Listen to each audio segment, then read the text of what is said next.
Hi బేటే. అసలు ఈ మధ్య బాగా ఒకటి వినబడుతుంది. అసలు ఏఐ వచ్చేసింది, ఏడ చూసినా ఏఐ వాడుతున్నారు, ఏఐ యాప్లు వాడుతున్నారు, దేనికైనా ఏఐ యాప్ వచ్చేసింది. అసలు సాఫ్ట్వేర్లో అయితే అసలు నిద్ర పడుతుందా వాళ్ళకు, ఎప్పుడు జాబులు వచ్చిపోతాయో ఎప్పుడు పోతాయో అని. అసలు ఒకటి అడుగుతా, క్యాలిక్యులేటర్ వచ్చినప్పుడు మ్యాథమెటిక్స్ అని చచ్చిపోయిందా? గూగుల్ వచ్చినప్పుడు టీచర్ల అవసరం లేకుండా ఏమైనా పోయిందా?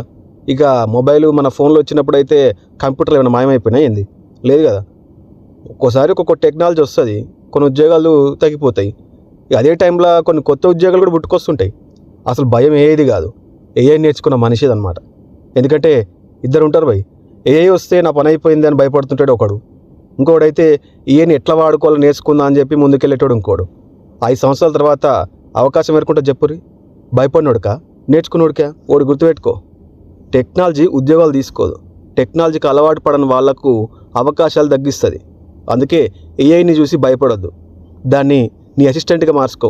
లేకపోతే ఏమవుతుంది తెలుసా, రేపు దాన్ని వాడి పైకి వెళ్ళినోడు వాని కింద మనం పనిచేయాల్సి వస్తుంది. కాబట్టి దాన్ని భయపడకురి. నువ్వేమంటావు? కామెంట్ చేయి, చూస్తావు ఒకసారి.